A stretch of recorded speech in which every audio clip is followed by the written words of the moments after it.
Thank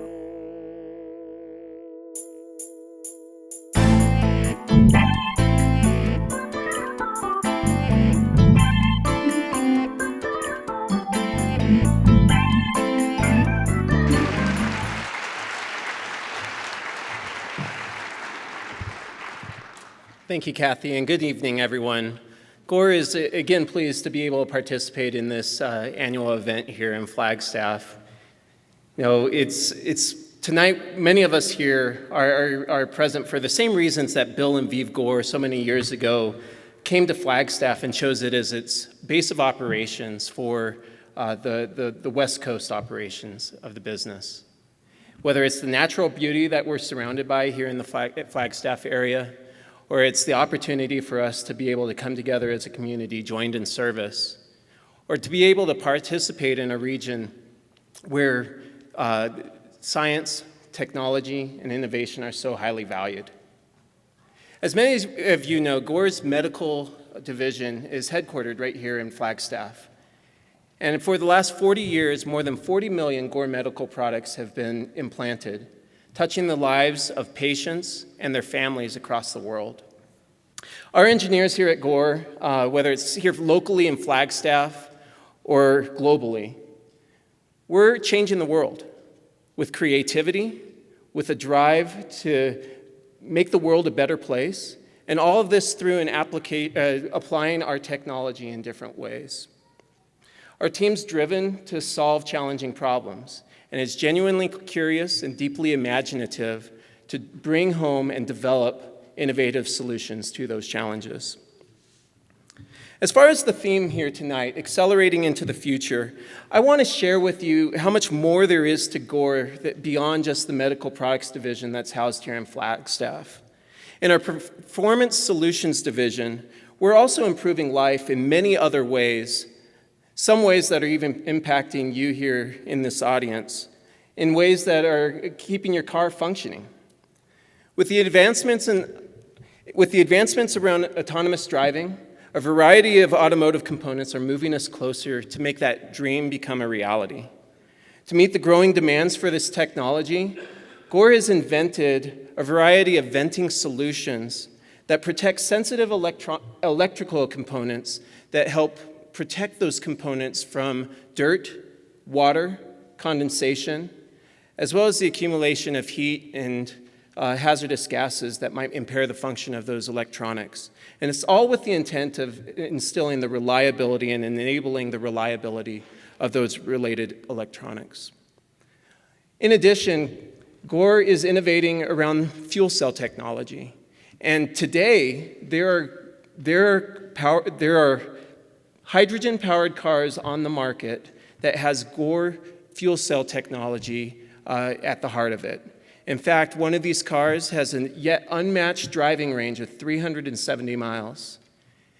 Gore's technology is allowing a chemical reaction between hydrogen and oxygen that permits those engines to go, while also eliminating the emission of the pollutants that can be so harmful.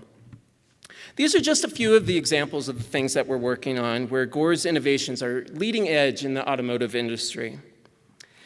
And now, we're excited to be here tonight to hear about other advanced automotive technology.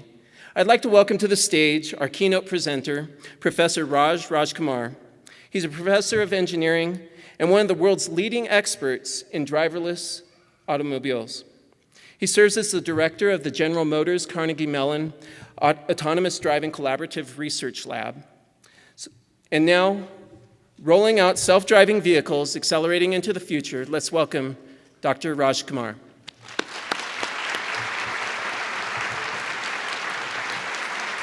Thank you,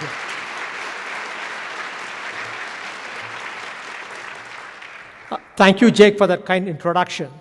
Now let's talk about the exciting prospect of vehicles that drive themselves, which in turn will accelerate society into the future. Here's a quick outline of what I'll talk about. I'll motivate, give you some sense for the history of the domain. Turns out that if you go back all the way to 1930, 1939, General Motors actually put up a video of a family of 4 driving on the highways, right? And as you can see, it's basically a family of 4. Those days, it's the husband and the wheel, except that the father is not driving. He's playing a game with the rest of the family, and the vehicle is driving itself on the highway. So the vision of vehicles that can drive themselves literally dates back to the late 1930s. Not just that, right? They did not just think of the idea, they thought about how they could actually implement that particular vision. So look closely at the highway. These are the lane markers out there, but you basically see a black stripe at the middle of the lane. And that actually included some what are called inductive sensors, basically some coils embedded under the highway that the vehicle can actually sense and follow. This is the same technology that lets your car tell a traffic signal, hey, I'm waiting here, please change to green in my direction at some point in time. It's the same technology. It turns out this technology is a basic component of electrical engineering, which dates well before computers and software as we know them today. Before digital computers were invented and today's software actually existed, they actually had thought of the vision and a way to actually accomplish it. So it actually literally dates back to the 1930s. So now let's talk about why the heck do we need vehicles that drive themselves, right? Many of us drive, or most of us drive when we are adults. Why do we even need that? So it turns out that there is a dark side to driving. 1.3 million people die every year due to automotive crashes. Think about what that means. It basically means that there are enormous numbers of families which have to endure the grief and sorrow of a loved one. Children growing up without parents, parents aging without their children, employers losing very productive employees.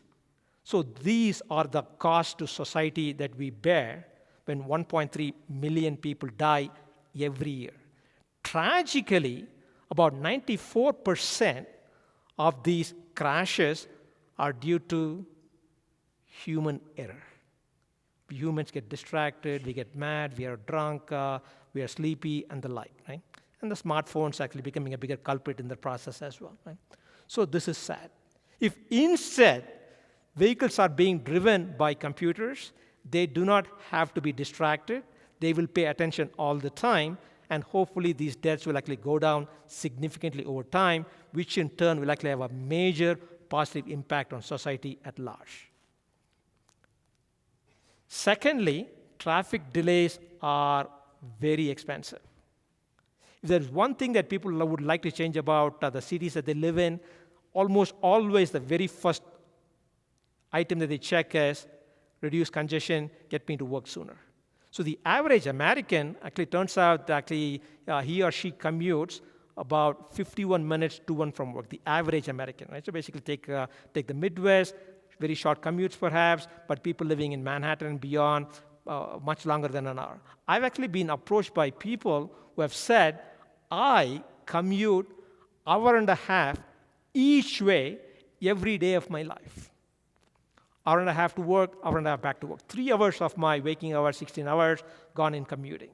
Can you please fix this? I heard about the work that you guys are doing. When can I buy one? This will change my life dramatically. I can sleep on my commute, so therefore I get to spend more time with my family, which I would love to. So people actually say that. So vehicles can drive themselves. Each one of us will be able to afford a virtual chauffeur who drives us to and from work, and therefore we can be productive in our vehicles.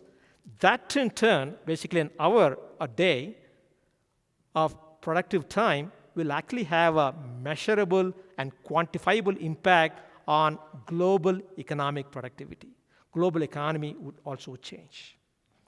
Next, let's talk about the elderly. I guess, right, so I actually see an equal number of men and women in the audience. So I guess, well, if we know the statistics, women outlive the men, right? So I guess, let's take any woman in the audience, right? So I'm not picking on them. Women outlive the men, right? You as a woman, you could have been independent throughout your life, right? But eventually the children grow up, leave home, there's an emptiness, and eventually the spouse passes away, and there you are, all by yourself, independent throughout your life. At some point in time, your driver's license get taken away because you can no longer drive safely on the roads. At that point in time, you're stuck at home.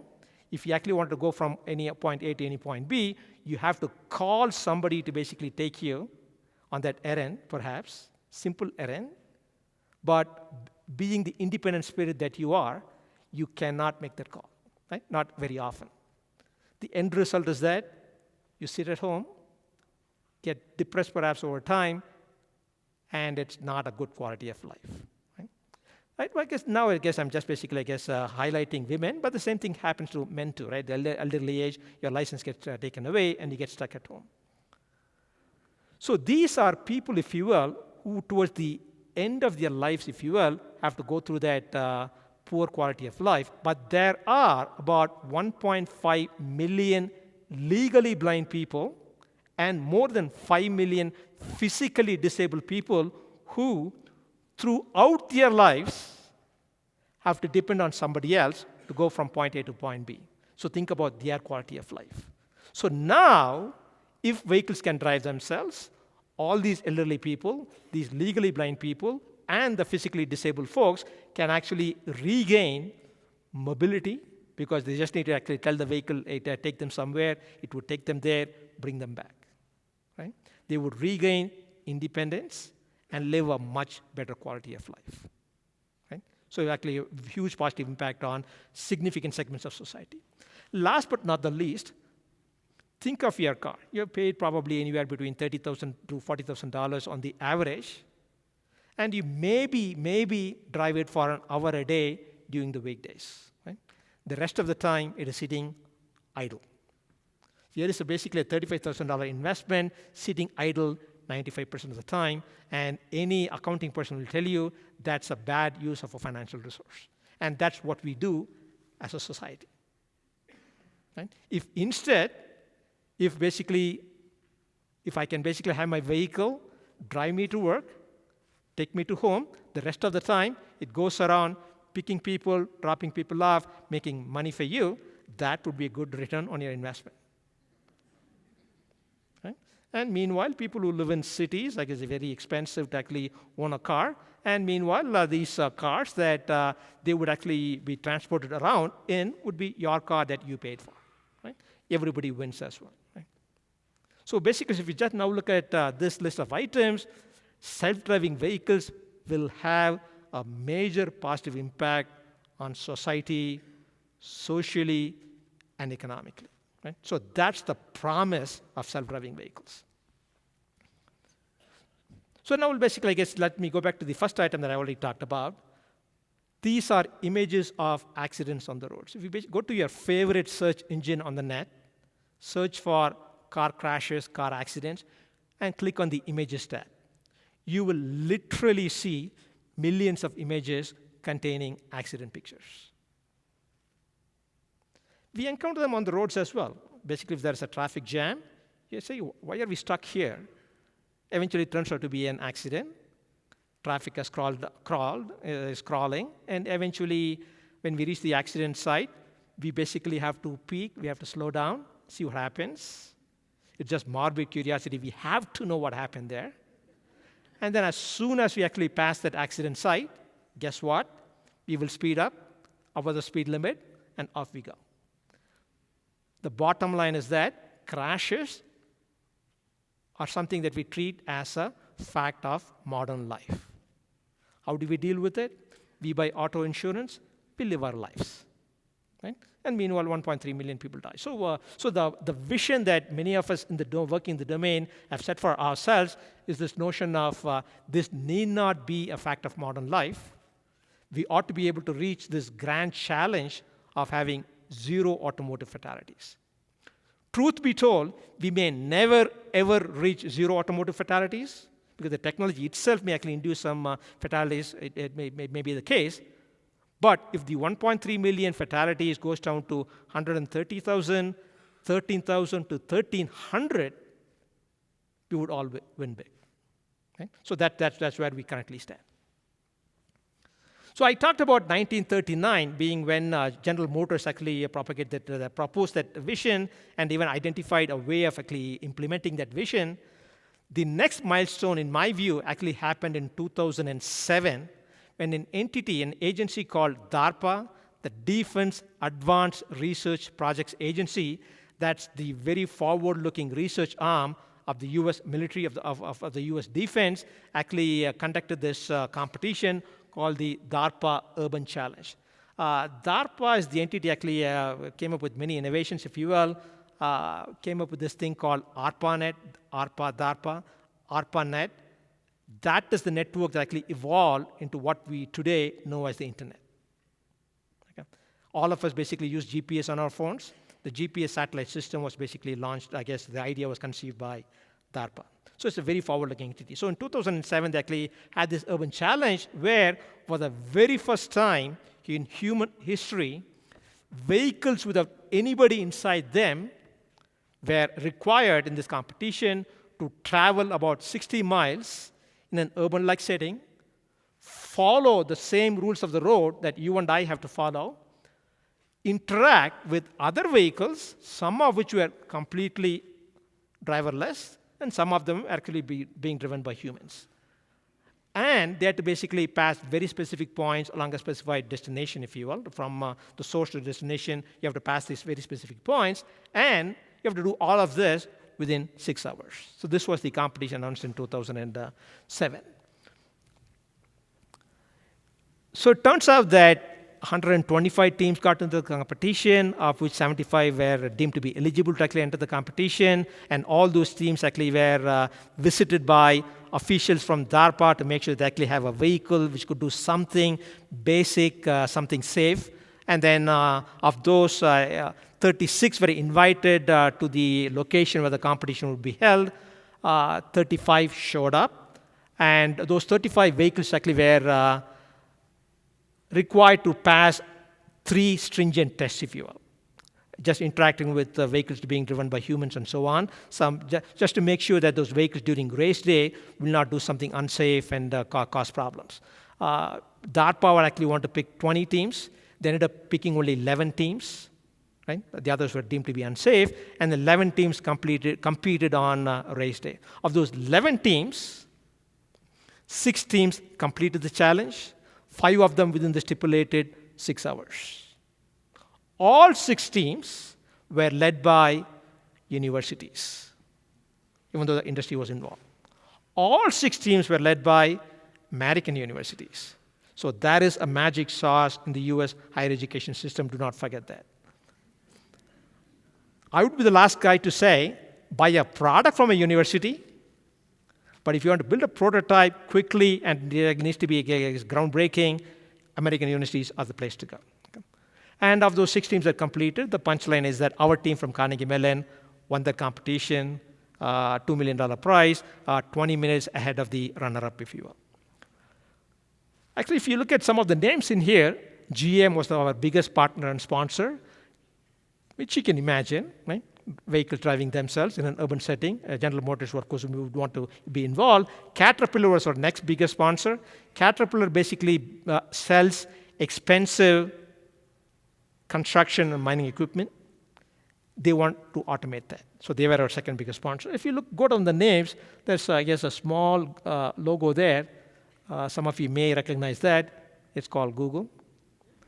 So it turns out that Google had given us a small chunk of money and a small chunk of money to another team, a team from Stanford University, small chunks. And that's it. That's all that they did.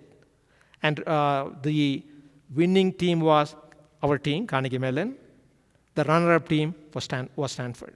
So talk about picking winners. So that's how Google got exposed to this technology.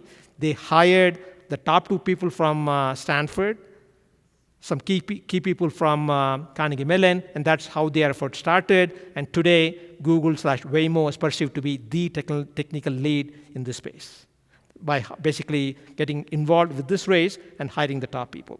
Chris Urmson was the person that they hired from CMU.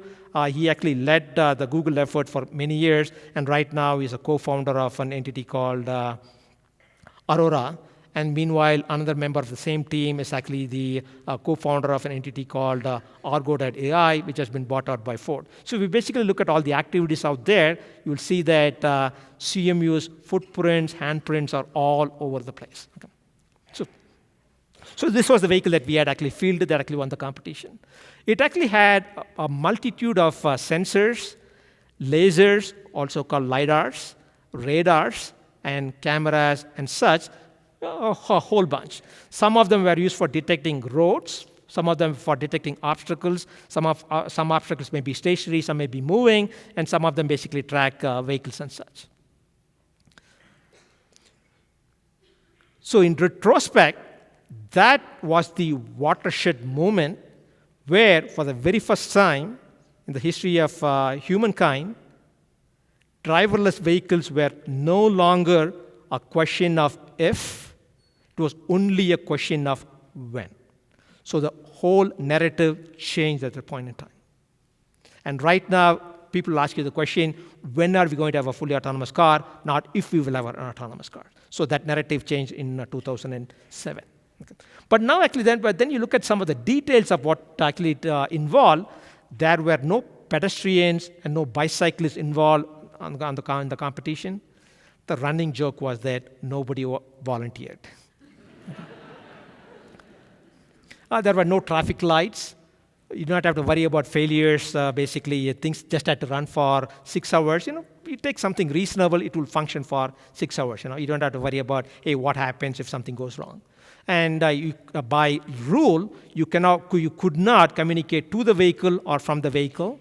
You don't have to worry about any cost considerations at all. Relatively rich team like ours at Carnegie Mellon, we did spend a lot of money on the vehicle.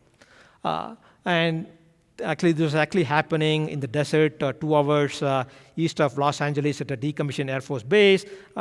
It's desert country, if you will.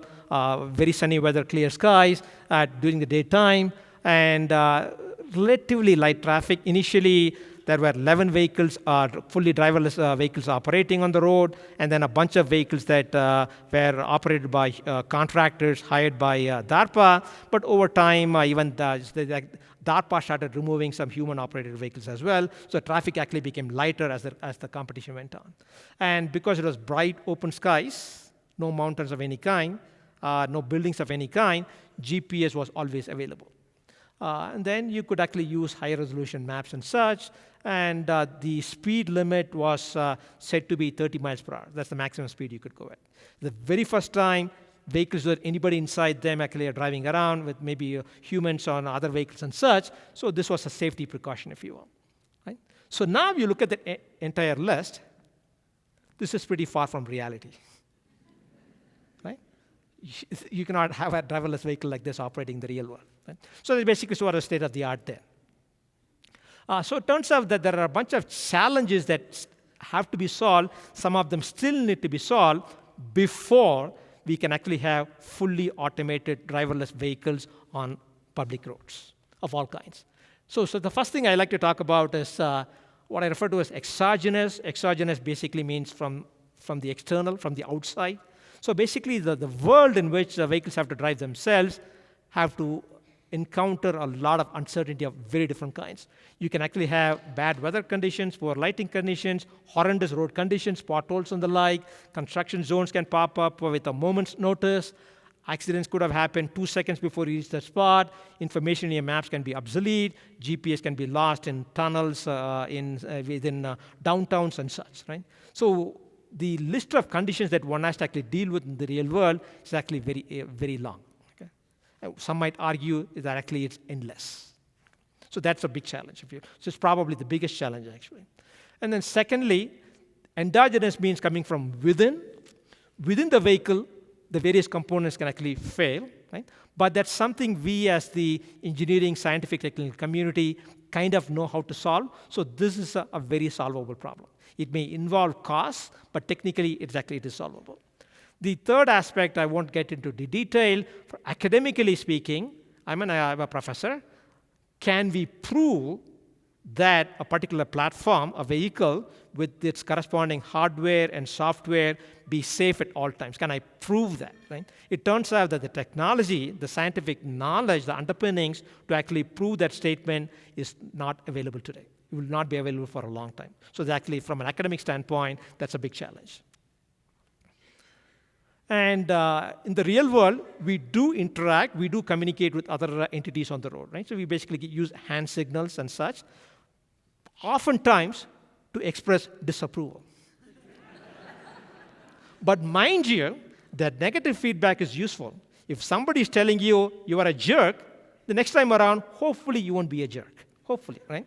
So the negative feedback is very helpful. But even the harshest drivers among ourselves will be courteous at times and basically say it is an old person or a family with a stroller trying to cross the street, we will let them cross the street, right? So that positive, negative feedback is part of the process of driving, right? But how do driverless vehicles actually communicate with each other is kind of an open question. There are solutions, but getting into practice is going to take a longer time. Of course, the safety of these vehicles, the reliability of these vehicles, the cost of these vehicles, the acceptance, the societal acceptance of these vehicles, right? Many of these things are evolving in starter steps. Security, I actually had a conversation with an audience member a few minutes back. If these things can be hacked into, taken over by somebody else, by a malicious force, bad things can happen. Right? They could take over 1 vehicle, 10 vehicles, 100 vehicles, 1,000 vehicles, vehicles across a country, across a state, a country, or across the world. Right? So bad things can happen. So that needs to be dealt with as well. And of course, human factors. I guess when you see a vehicle without anybody inside it coming towards you, how will you react? Right? So it's not clear. Some people react positively. Some people will say, I dare you to run over me and walk right in front of it. Right? Knowing that the vehicle will stop. Right? So there will be some very interesting pranks that actually will also happen in the process.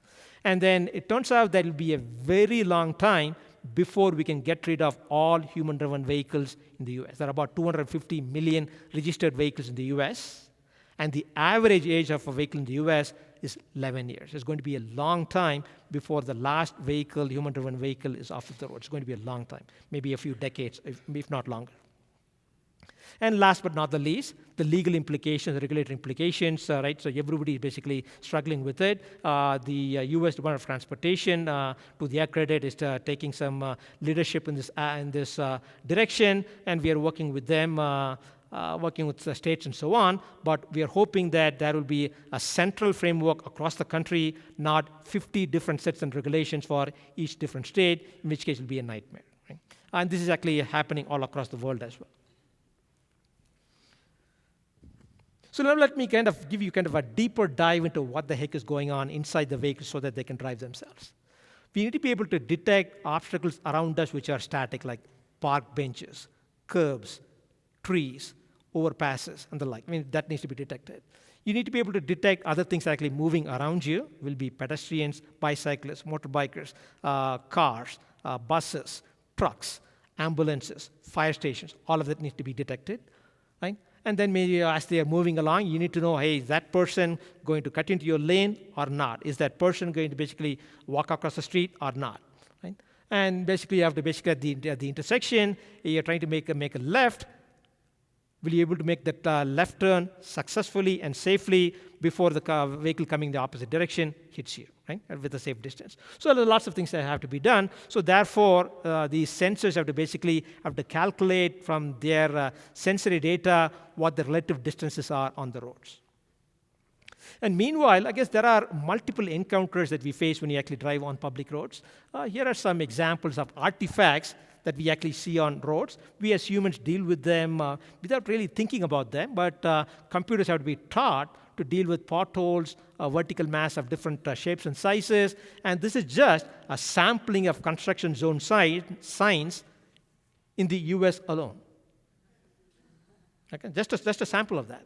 It turns out that you can actually look at signs, you can actually detect we are in a working zone, and so on, right? On a good day, if the lighting is good, you can do that, right? But there are all sorts of other controls as well. Wildlife, deer. I hear around here you can actually have elk.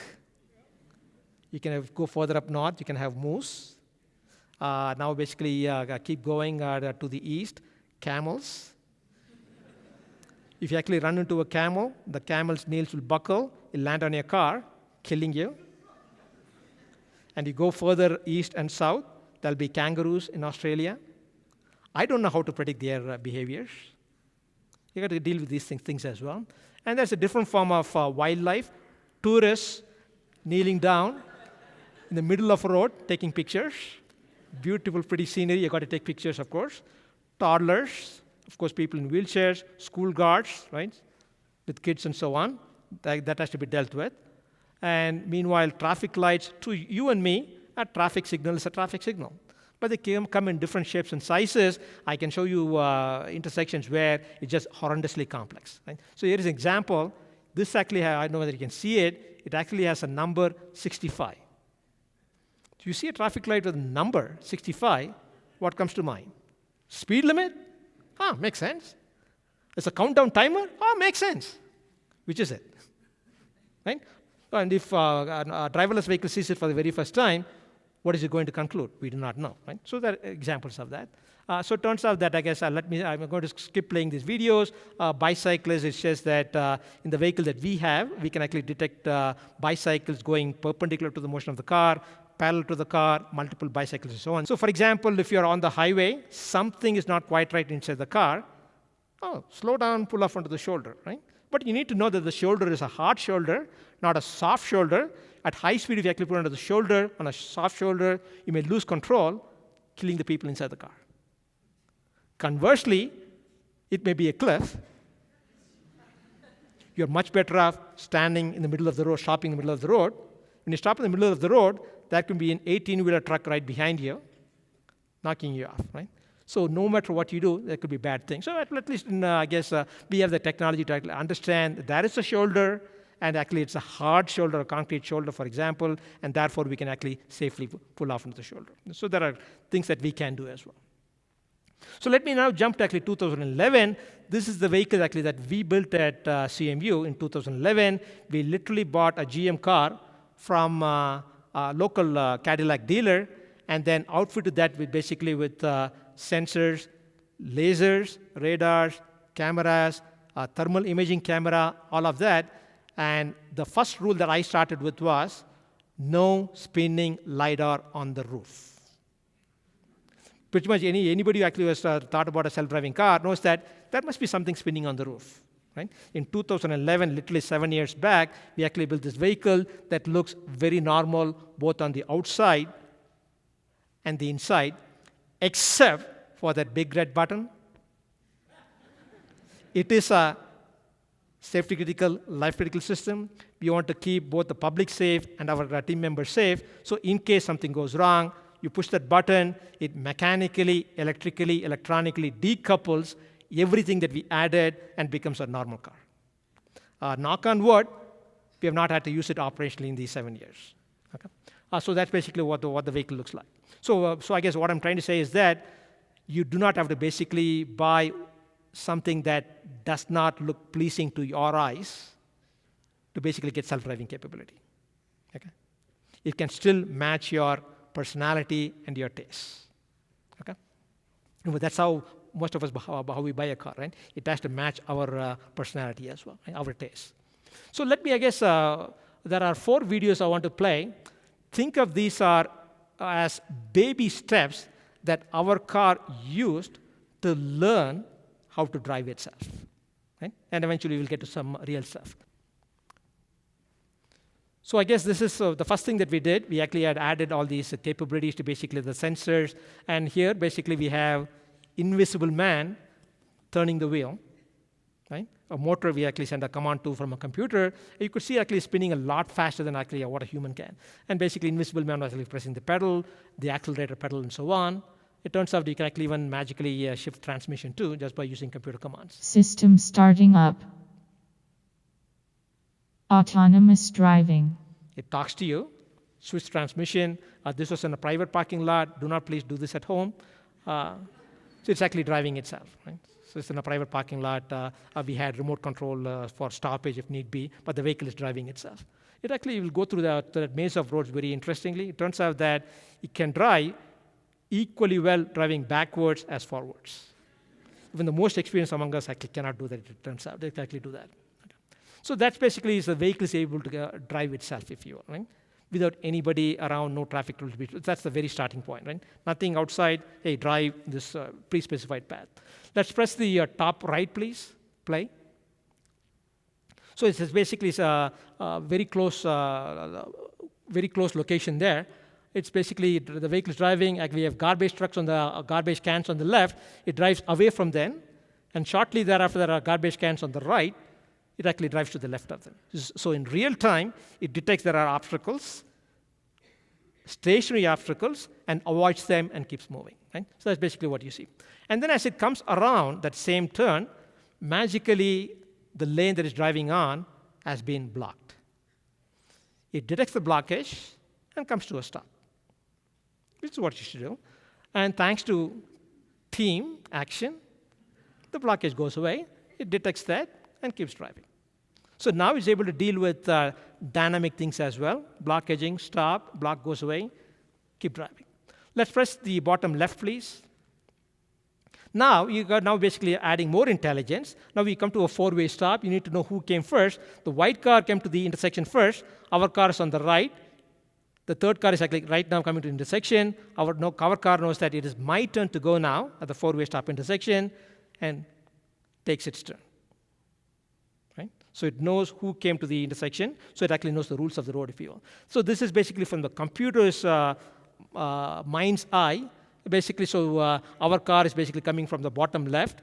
You see that green rectangle is the other car, which are already, that car come to the intersection first, keeps going, and now there's from the bottom right, the next car is actually coming in, and it's our turn to go, and therefore we go. And of course, you have to actually vary up the situation where one of those cars actually misbehaves, it goes before it should, or it does not go when it should, right? You have to deal with those situations as well. Here, basically, we are showing that we can, using our cameras, we can actually detect that there is a pedestrian or a bicyclist. And then the bottom left, you also see that we actually have a thermal imager, which at night, completely pitch dark, you can actually see the heat signature of a human or an animal on the street. So we can also do that. And let's press the bottom right, please. We can also detect, for example, Caution. Entering construction zone. So it saw a construction zone sign, knew there was actually a construction zone. There are some, what they are called channelizers, these vertical things that actually tell you stay away from this location. So the channelizers are detected in real time, stays away from them.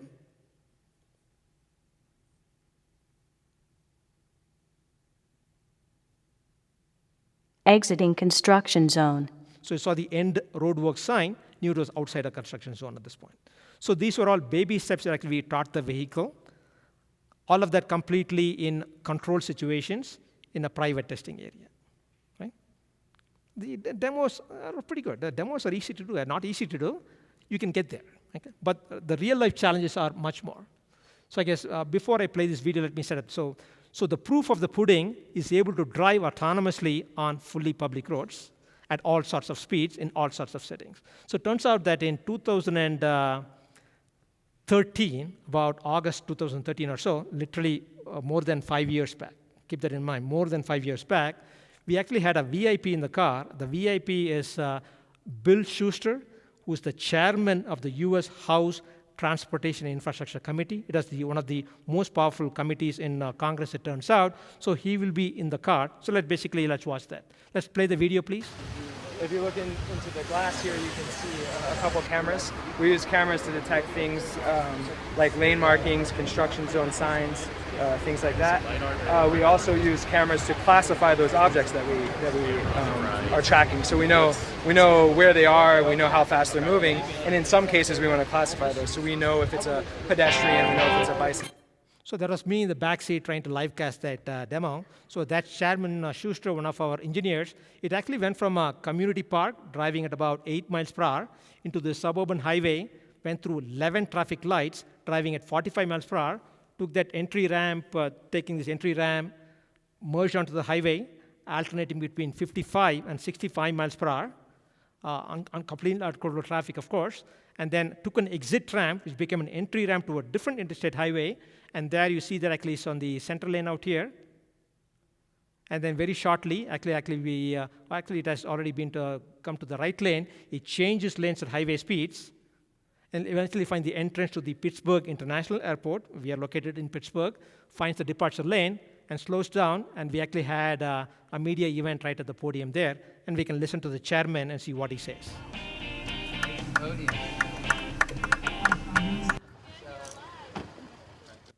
It was excellent. It's amazing. Did it without even a hitch. So the chairman was very impressed, to say the least. He literally said the following: "I just saw the future. Can you bring the vehicle to Washington, D.C., so that my colleagues and my committee can get the same experience and see what's coming literally down the pike?" So in 2014, we did take this Cadillac to Washington, D.C., and then gave 2 kinds of rides to many members of his committee, many members of the Science and Technology Committee, some officials from the U.S. Department of Transportation and the U.S. National Science Foundation.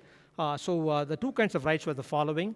One ride was the closest loop that we as civilians can do around the Capitol in Washington, D.C. That's about a 3.5-mile loop with about 22 traffic lights. So many of them, or almost all of them, actually got that ride around Capitol Hill. It turns out to be very complex for many reasons, but that was done. And then some of them also actually got a ride where from a side street on Capitol Hill, you can actually take I-395 south, if you know D.C., which actually cuts across north and south. The D.C. is not the Beltway. It cuts across perpendicularly. And then you can 6.5 miles, the vehicle actually went to the Pentagon exit, turned around, and came back. The chairman and a bunch of others got that ride as well. So D.C. is crazy, it turns out, because of the traffic, the tourists, the office workers, and then in the evening, people go back home, change into their exercise dresses, come back biking or jogging, and so on. Very interesting traffic. So that happened in 2014.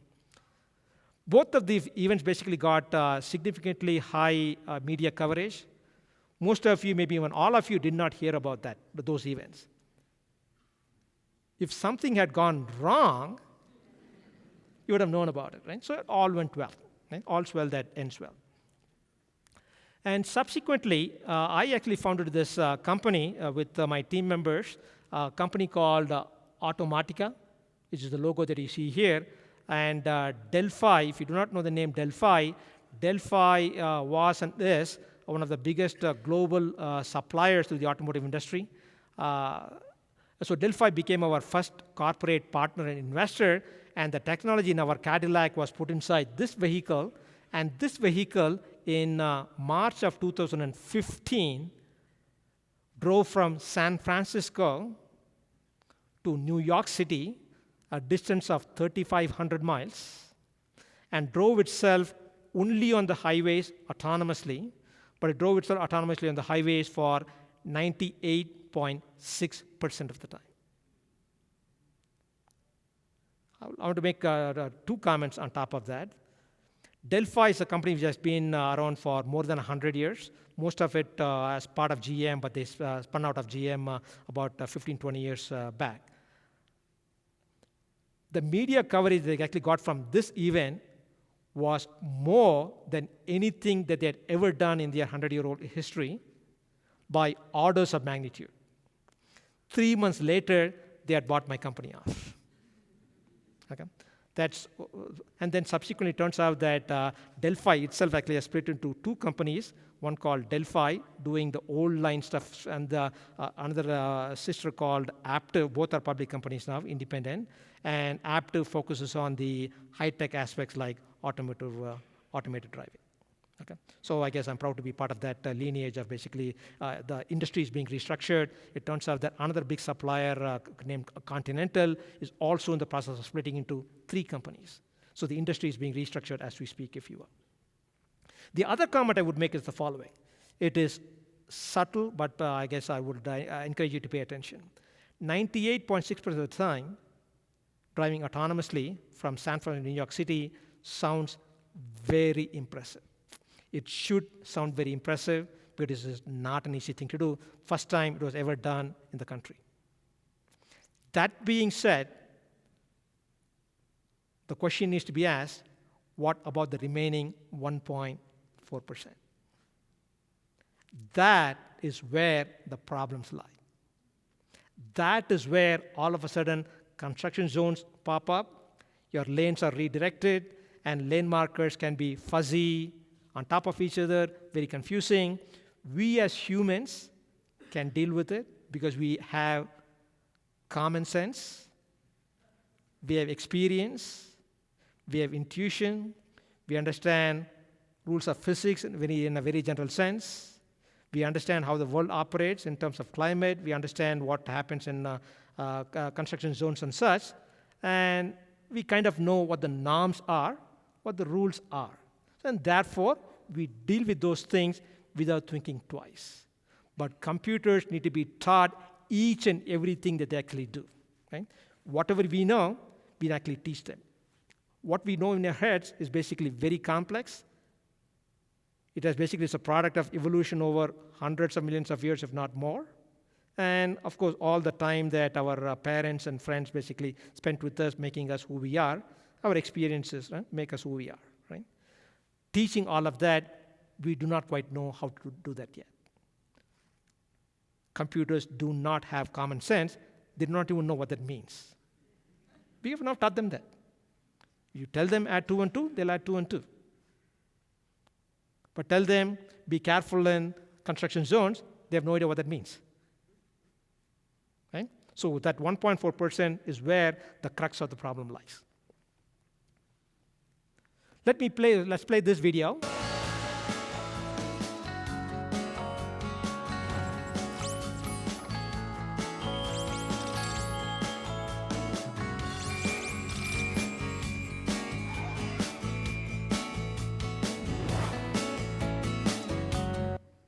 So this is a marketing video made by GM, it turns out General Motors, where vehicles actually can go through intersections, drive autonomously, right, avoid obstacles and such, and when they went through traffic lights and so on, there were no traffic signals. You just go through them without running into anybody.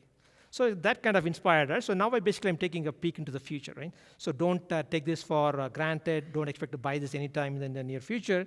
So let me play this top right video. Can we click on that video, please?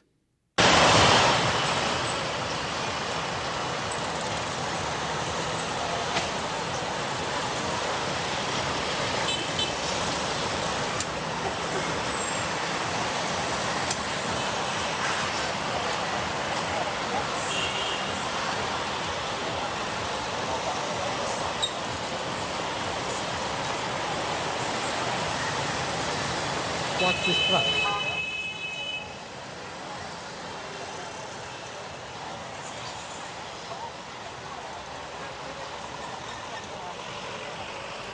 So here is a fairly complex intersection with dense traffic, no traffic signals, mind you, and people get through them. As far as we know, nobody got killed in the process, right? And they're able to do it. Right? That's exactly kind of what we saw actually in the previous video, right? No traffic signals, we get through it. But what you say basically here was that is basically all of them are being operated by humans, and most humans have a brain. So they were able to basically sense what's happening around them. They do act something, or they stop, or they honk, and they basically stop or accelerate and keep moving, and everybody is able to get through the intersection, right? So that's one extreme where all the decision making is completely distributed among all the participating entities. There is no central entity of any kind. Everybody in that scenario makes his or her own decisions, right, on an ongoing basis. The exact opposite is basically what you'll see in the traffic light scenario, where that's what we are used to in the US at least. You go to a traffic signal, The traffic signal says red, you stop. It says green, you go. The traffic signal is the god of the intersection. It commands what happens. All of us pretty much have had this experience where it's pretty late at night, you want to go home and get some sleep. You go to an intersection, there's no traffic in any other direction, the traffic light said red, you're sitting there twiddling your thumbs and saying, when is it going to change? Why is it not changing? Right? All of us have experience. So basically, we have these two extremes where one is completely centralized, and in many cases stupid, and the other case is basically right, completely decentralized, and some in cases risky. Right? So those are the two extremes. So let me go to the next slide. So it turns out that you can actually, if vehicles can actually talk to each other, just like your phones can talk to each other, your laptops and computers talk to each other, and so on, that same technology putting it in the car is no big deal, it turns out. If you're able to do that, and the vehicles can actually talk to each other, let's play the top left video. You don't need traffic signals. You can actually talk to each other saying, hey, I'm coming along this direction on this lane. This is where I plan to be after the intersection. So therefore, I came before you. Let me keep going. Actually, you can do that. You can do that. Okay? Actually, you can go crazy on that idea. Let's do the bottom left. You can do that too. This is the best that you can ever do. Intersection, just keep going. Okay? But I can tell you, you or I are not going to sit in the car, right? Even if you close your eyes, you know that something bad can happen. So, right? So this technology, even though it's actually feasible, does not work for humans, and therefore this will only work for robots in warehouses and the like. Okay? But you can actually relax this a little bit. Let's play the top right. So it's basically the same idea, if you will, except that we maintain bigger gaps between cars so that you can feel a lot less squeezy. And it turns out that the throughput through these intersections can be much, much better than what you see with these centrally controlled traffic lights, which basically are a huge bottleneck in heavily congested cities in particular. Okay? Traffic lights are the problem. Okay? So it's good. And then I guess if let's click the bottom right, please. And you can basically do this across cascading things and so on. I guess they can come to a stop if need be, all that. So this is actually feasible. But I guess, as I said before, be a very long time before all vehicles become autonomous. Be a very long time before all vehicles basically have this, will have this communication capability. But at some point in the future, maybe your grandchildren, great-grandchildren will not know what a traffic signal is. Okay? So let's move on. So I guess it turns out that the future can be very different in 2040. Accident injuries and fatalities will drop. Empty space on highways can be used more efficiently. I guess today, actually, we maintain a certain buffer space between cars on the highways because in case something goes wrong or we are not paying attention, our attention actually gets distracted, we maintain some safety distance. But if vehicles are being driven by computers, they're always paying attention, they can actually drive closer to each other. So we basically literally take a photograph of the highways at peak traffic time, you'll see tons and tons of empty space. That's the safety gap that we maintain. But if vehicles can drive closer together, the existing physical infrastructure can be used more efficiently in the future. Right? We don't have to be building more lanes. The technology just needs to get into the car. So basically, and then, so meanwhile, I guess I will make this point. If vehicles actually drive themselves, you can choose to live very far away from work, have a big house, big yard for the kids to play in, and because when you're commuting to and from work, you can be productive doing other things. And therefore, urban sprawl may increase. There may be some unintended consequences as well, so keep that in mind. And it turns out that, for example, like I've said this already, your traffic lights, for example, can actually talk to your cars. The traffic signs on the roads will actually talk to your cars. So even in bad lighting, bad weather conditions, they're actually talking to you, know actually what's out there. You know there's actually a work zone, there's actually a worker right there. The worker will actually carry a device that communicates to your car and so on. So basically all these things will be talking to each other, and therefore the vehicles will know when to slow down, when to stop, and when they can actually go at the normal speeds and so on. So all of that will be possible by the year 2040. Right? So basically, I guess it's vehicle is misspelled there. So basically, that will actually happen in many cases. And then I guess over time, I guess it's going to people worry about the loss of jobs to truck drivers and bus drivers. The full automation technology is not anywhere close to fruition at this point in time. It's going to take time. So therefore, society will actually have time to adjust, but society will need to have the responsibility of having programs in place to retrain those workers before they end up losing those jobs. Right? So that's something to think about as well. And then, of course, pedestrian construction workers, your phones will actually talk to the cars, telling them, hey, you are out there, and the vehicles actually will tell your phone where you are, and your phones will vibrate or give you an alert, shut off your music in your earbuds, and basically say, pay attention to the road, there's a vehicle coming.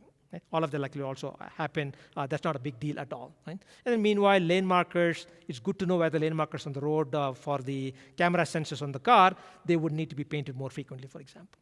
And then in terms of investments that various agencies need to make, I guess they need to make the infrastructure be smarter, things that I talked about already. And then when you're actually inside a tunnel, GPS no longer works. If you're actually inside, for example, in Manhattan with skyscrapers on both sides, your GPS sensors do not see the GPS satellites in the sky, and therefore GPS will be lost. So we need to supplement GPS with technologies in urban areas and in tunnels. And then there will be, of course, lots and lots of new regulations actually coming into play. That will be just like planes have black boxes, and then things go wrong, we can go look at the black box, figure out, do a post-mortem analysis of what went wrong. Your cars will actually have black boxes to, I guess, just the last half an hour or so, for example, of what was happening. That'll actually happen. And then there will be innovations in things like the lane marker paint. It does not fade very quickly, so those kinds of innovations also come in. And it'll be nice to basically know that the road is covered with ice and snow and so on. I understand there's lots of snow out here in Flagstaff, or there'll be some detectors as well. Okay, so let me wrap up. Hopefully we have time for a few questions. I'm happy to answer as many questions until time runs out. So in conclusion, I gave you a sense for the promise and the potential of self-driving vehicles, which will have a huge, quantifiable, measurable, positive impact on society at large, right? From a human standpoint, from an economic standpoint, right? That being said, the technology is not ripe enough, right? 98.6% of the time is tantalizingly close to 100%, but it is not 100%. Even 99.9% will not be acceptable enough. It's going to take time. So the road to full automation is going to take time, and that journey, pun intended, will be replete with multiple speed bumps and potholes. We will go through the process, we'll learn, we'll do some things, mess it up, learn from it, and go build on it. Okay? That's how pretty much all technologies were born in the 19th and 20th centuries and so on. That process, actually, that learning process we will go through. And then so as consumers, we must beware the hype. Okay? So let me cite some numbers. The market for fully self-driving vehicles is supposed to be about $7.5 trillion with a T per year in the 2030s, 2040s. That's a lot of money, folks. And there's basically a whole bunch of companies who basically want to position themselves as basically market leaders who have the edge over the others. And you basically, if you get mind share now, you get market share later. So I guess as capitalism tends to work, I guess lots of competition out there, but basically also have this hype that actually comes in as well. So beware the hype. When you basically hear claims like, hey, this automotive vehicle technology is actually more reliable than humans, take it with a big grain of salt. Right? It is your life on the line. And remember, this is real life. You can lose your life only once. It is not a video game where you get multiple lives. Right? So be very careful. So beware the hype, okay? Because there is hype out there. That is financial incentive for some of these companies to basically generate that hype. The vehicles of tomorrow will become automated, right? Driving themselves. connected, communicating with other vehicles with the infrastructure and such, and then I guess likely be electric, right? So that's where, for example, China being a huge victim of pollution and so on, they will be actually a big motivator for actually adoption of electric vehicles. If you do not know this, China has actually been a bigger market than the US for automobiles for many years running already. Okay. And they are moving to electric vehicles, and therefore the rest of the world will move to electric vehicles. And last but not the least, if a vehicle can drive itself, there's no need for a driver's seat, if you will. You can, for example, buy a vehicle whose interior can be configurable as a living room, an office space, a bedroom, right, a playroom, whatever else, right? It could be configurable, right? Or you might be able to get, hey, I only want to use it as an office vehicle. Give me all the amenities. I don't want it to be configurable. You'll get those options available in the future. I just said that when companies claim today that their automotive vehicle technology is actually safer than humans, take it with a big grain of salt, but there will come a time when fully driving, self-driving vehicles will be eventually safer than human-driven vehicles. There will come a time, okay? And that time, I guess, is actually not in the next few years. It's going to take longer than that. So in the near term, you can still get a bunch of benefits.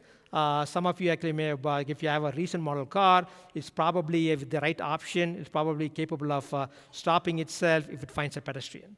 But again, beware, it will be able to find a pedestrian only in good lighting conditions, right? And if you're not paying attention, you likely apply the brakes. But if it is late at night and it's basically a dark, wintry night, and the person is actually wearing a dark overcoat with the hood over the place, which is also dark, the camera is not going to find it. You still have to pay attention. Okay. There are positives, but you still have to pay attention, right? But these driver assist features will actually become more sophisticated. If you're actually drifting away from the lane, today's cars, some of these cars will actually nudge you back into the lane. Right, that you're actually drifting away. You have to override it if you're really trying to change lanes without the turn signal turned on and so on. So your vehicles of today and tomorrow will become smarter and smarter, but you as the human, it is your life on the line. Please continue to pay attention. And then I guess also, you're also beginning to see some of these features in some cars. They are not where they should be, but they will get there. They will be able to drive themselves under restricted conditions. I drove today from Flagstaff to Grand Canyon, right? Down, I guess, up, 64 and so on. Most of the time, you could see it. I know the vehicle can drive itself. Not a problem. But there are a couple of conditions where my vehicle will not be able to drive itself. There's one case where there was a flagman standing in the other lane asking us to stop. A flagman. So now basically I have to understand that there's a notion called a flagman. It has to recognize as the flagman. It's like asking me to stop, even though he's in the other lane. And the other scenario, basically, I guess not all of us may do this, when there's a slow-moving vehicle in front of you, and it's basically in one lane in each direction. I guess if the lane markers are painted correctly, you can pass them at a higher speed. Right? I was doing that. Not many people do that, but I was doing that. I'm an aggressive driver, sorry to say. But I would tell my vehicle, my self-driving vehicle, not to do that. Okay? That tricky situation that you cannot deal with. The sensors cannot see as far as I can see, as being a primary motivation for that. Okay? So there are situations where things will be different. But for example, if the vehicle needs to drive itself in Manhattan, forget it for many years. If it has to drive in that country where I showed you the complex intersection, I believe that was Cambodia, forget it for at least a couple of decades, if not more. If they want to drive in India, where I come from, forget it. Okay? It's going to take at least 3 decades, if not more. Okay? So there will be different levels of automation. Yes, the vehicle drives itself, but under these conditions, in these locations. Right? That's where the state of the art will be for going forward for quite some time. Okay? So with that, let me thank you for your patient attention and hopefully take some more questions. Thank you.